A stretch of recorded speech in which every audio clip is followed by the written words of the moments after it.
Okay, so this next story is really nice, and it kind of reminds me. He's just mean to everybody. He's mean to the people that he sells air to, on just like lying to people, really, and more importantly, manipulating them. And he has like cameras all over town. Like he's like a super secret spy man, and he's basically like, you start to have this come up. It's just insanely crazy. So you can have that growth and that achieve that significance that you desire.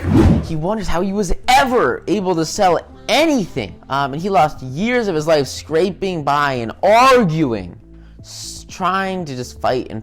Now he realizes that it really does pay to keep his mouth shut and just freaking be agreeable. It'll change everything. It's so powerful. This wise old Ben Franklin used to say, if you argue and rattle and contradict, you may achieve a victory sometime, but it will be an empty victory because you will never get your opponent's goodwill. It will not be long lasting, right? So figure it out for yourself. What would you rather have? An academic, theatrical victory, or person's goodwill? Some people might know the answer very simply, others might not.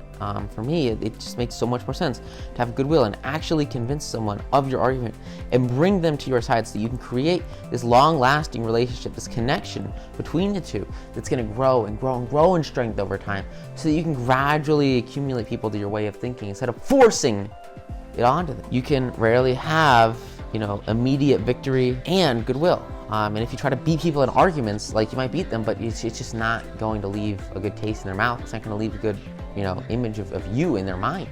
Here's a really great excerpt from the Boston Transcript, which printed, "Here lies the body of William J., who died maintaining his right of way. He was right, dead right, as he sped along, but he's just as dead as if he were wrong." And, in reality, at the end of the day, you can be right, you can be dead right, you can speed along an argument, but as far as changing another's mind is concerned, you'll probably be just as futile as if you were wrong. These arguments, they do not have lasting impact, they do not have lasting change, and they cannot bring someone to your point of view. This is why it's kind of tough to change people, right? Because you have to sort of gradually. It's a lot of work, and it's very difficult to change someone, because you can't just argue with them until they change, because that just doesn't work. It's got to come from the inside. It's got to come from them, and it's got to be a slow, steady process over time. And arguing is just as bad as being wrong. It's just not what you want to spend your time doing, especially when you can be focusing on that positive, constructive, lifelong growth instead, which is just so huge and so much more powerful. So you might be right, but now you gotta agree with people.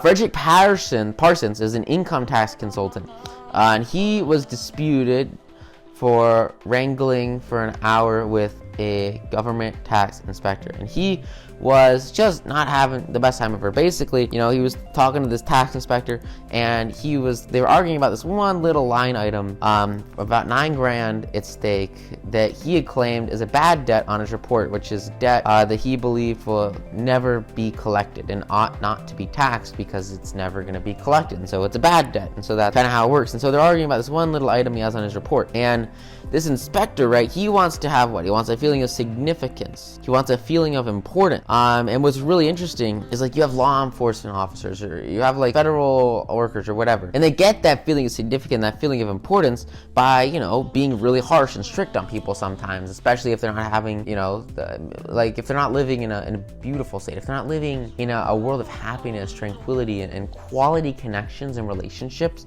and maybe they're a little bit tense, they might try to sort of get out on people by using their positioning to get that significance and importance by force, which in the short term and sometimes even in the long term can help them, but it'll crush their personality, and more importantly, it'll destroy the relationships that they could possibly have ever had with anyone that steps in front of them. And so that's sort of what looks like is happening on here. The tax inspector, he says, "Bad debt, my eye, this must be tax. It is bogus." He was cold, he was arrogant, he was stubborn, and as he tells this story, he just, wasted, and there's so many facts. And they just kept arguing back and forth, blah, blah, blah, blah, blah, blah, blah.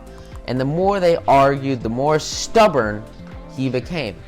And so he realized that, he needed to do something different. He needed to give this guy a feeling of importance, and he needed to avoid argument, change the subject, and give him appreciation. And it's kind of like this idea that I shared it with you guys maybe I didn't share it with you in Think Grow Rich course. This is a powerful one. This lady, going down the highway, I don't know, maybe 10, 15 over the speed limit, right? And so she gets pulled over by a cop. And, she pulls on the side of the road, and she's got the cop behind her. And as the cop gets out of her car, comes down to the lady, and, he says, hey, license, registration, all that crap. And this lady is super, super excited, super happy. She says, oh my gosh, thank you so much. Thank you for the help. Oh, I can't tell you how much I appreciate it. You're the best ever. I'm so lost. I have no clue where I'm going. Here's my license. Here's my registration. Oh my gosh, thank you so much. You're the best. I really appreciate the help. Do you know how to get to, blah, blah, blah? And so he goes back. He, looks her in the eye, and he's like, wow, yeah, you just have to go here, take a left here, blah, blah, blah. She says, oh my gosh, thank you so much. I'm from out of state. I really appreciate it. That's so amazing. You're the best. I'm so glad you pulled me over. I am so glad you pulled me over, because I would be totally lost without you. And now, instead of getting that feeling of authority and significance and importance from like giving her a ticket or forcing her to go to court or something, that feeling comes from her. And so because she makes this guy feel important, she shows him that he's a significant figure, he just, gives her directions and lets her go on her way. Because, he could have given her a ticket, but in reality, what he wants and what everybody wants is a feeling of significance. Nobody wants to argue. If you argue with a cop, what do you think is gonna happen? It's not like they have to give you a ticket, right? But if you argue with them, like, dude, you're getting a ticket, It's like, it's just a fundamental factor when handling people, is that you just don't want to argue with them. It's just a bad place to be. So, with that said, let's go back over to our example here. Really cool stuff. So this guy realizes that the longer he argues with the tax inspector, the worse this relationship gets, and he needs to change the subject. So he says, I suppose this is a very petty matter in comparison with the real important and difficult decisions you're required to make.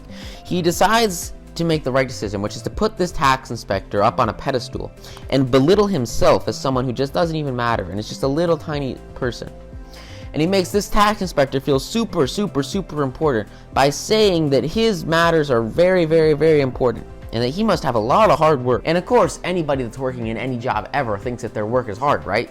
And so he says, of course it is. And he says, I've made my study of taxation done myself, and I've got my knowledge from books, but I see that you get yours from actually, the firing line of experience. And I sometimes wish that I had a job like yours, and it would teach me a lot. And he meant every word he said. So when you're doing this elevation, it has to be genuine, right?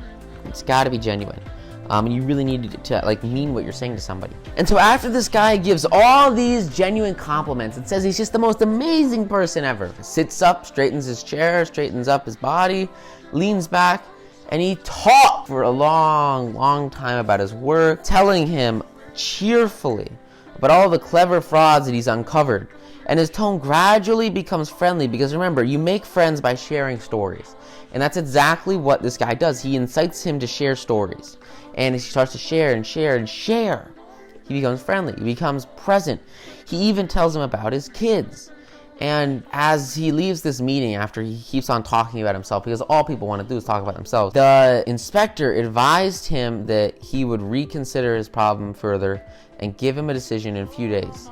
After literally weeks of fighting on this argument, in just a couple of hours, by having him talk about himself, he gets this tax inspector to revisit his argument and think about it again. And then in just a couple of days, 3 days later, he calls his office and informs him that he decided to leave the tax return exactly as it was filed, rule in his favor, and totally ignore the fact that just a couple of days ago, he had been screaming at this guy that it must be taxed. Because what he did was so powerful here. He went away from a position of argument. He moved away from a stance of destruction, pushing away from this individual. He stopped arguing with them, and instead he just made a genuine connection and became genuinely interested in them and actually cared about his work. And as soon as that happened, dude, it added so much value to this tax inspector's life that it just made no sense but for him to reciprocate and give that value back and to get this bad debt off the tax report, which is so powerful and so friendly and so nice. The tax inspector was demanding one of the most common human frailties.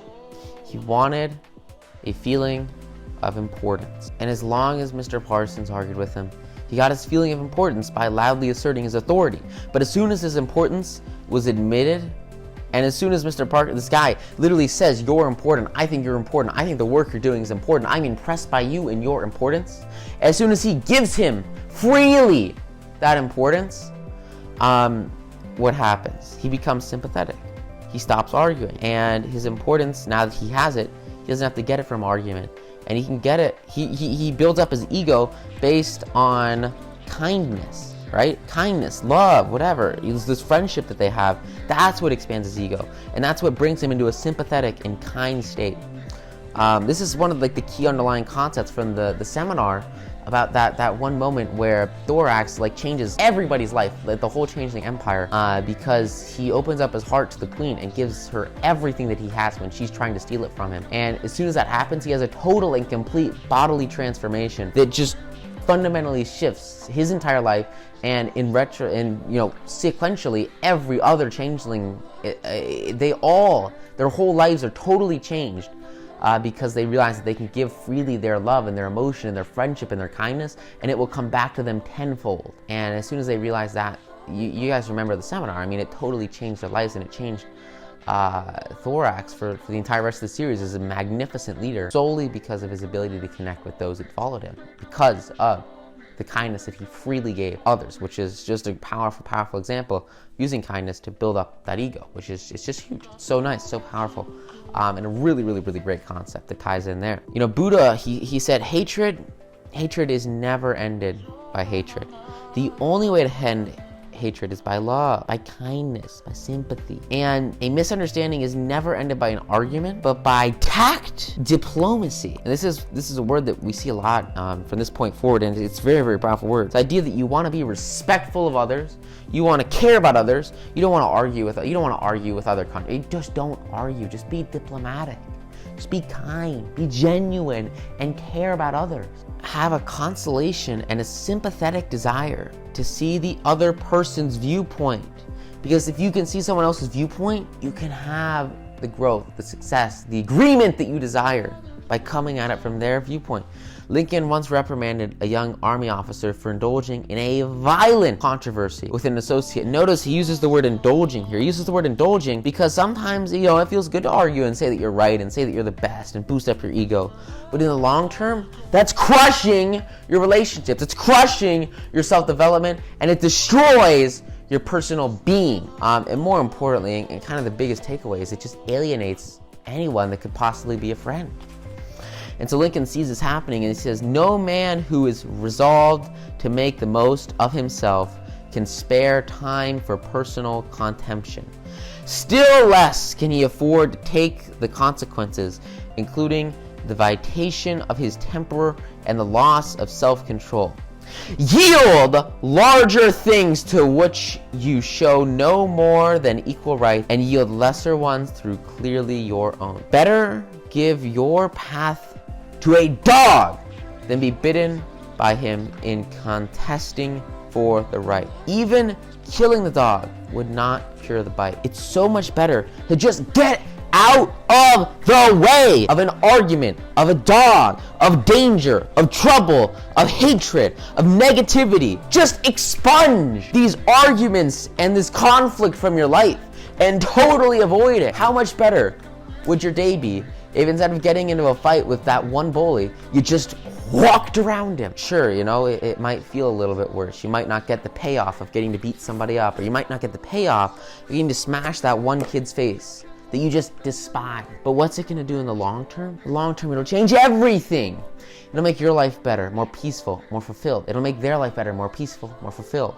And you'll have such a better future together solely because of your individual ability to get out there and take a step back, realize that arguments aren't going to do anything good, and understand that, just chill out, don't let it happen, and instead focus on that positive future, focus on that growth potential, and focus on achieving the success that you desire together as a team. And the moment that you do that, it's just so much easier to work in groups, to work in masterminds, to have friends, to win those deals that might have taken so long to do without others, if you can just leverage others and connect with them, it's all within your grasp. It's all right in front of you. It's all right there. And it's simple to do. Yet so many people just freaking flat out ignore it, which is a shame. It's a big shame.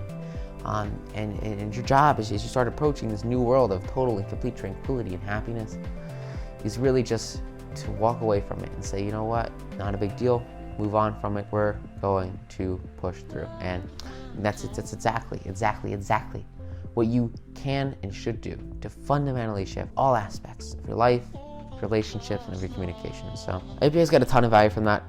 Hopefully you can use kind of this one example here, maybe avoid a ticket 1 or 2 times. I remember my mom, she got pulled over one time, and she kind of used this concept, not arguing with anybody, to kind of pump out of a ticket. And then my dad did the same thing, except he kind of argued with the cop, so he got a ticket. And so you can kind of learn, really to get along with people. You just can't argue. You just can't argue. It's not the place to be. It's not the way to do it. So yeah, really powerful content here, guys. Super pumped about it. Thank you guys so much for going through this course and having this success in your life and really developing yourself. It's just such a powerful thing for you to be doing. I know that it will have game-changing results, and that's really what pushes me through it to make it happen. So thank you guys so much. Go out there, apply it, crush it, and I will see you in the next module. Thanks. Bye.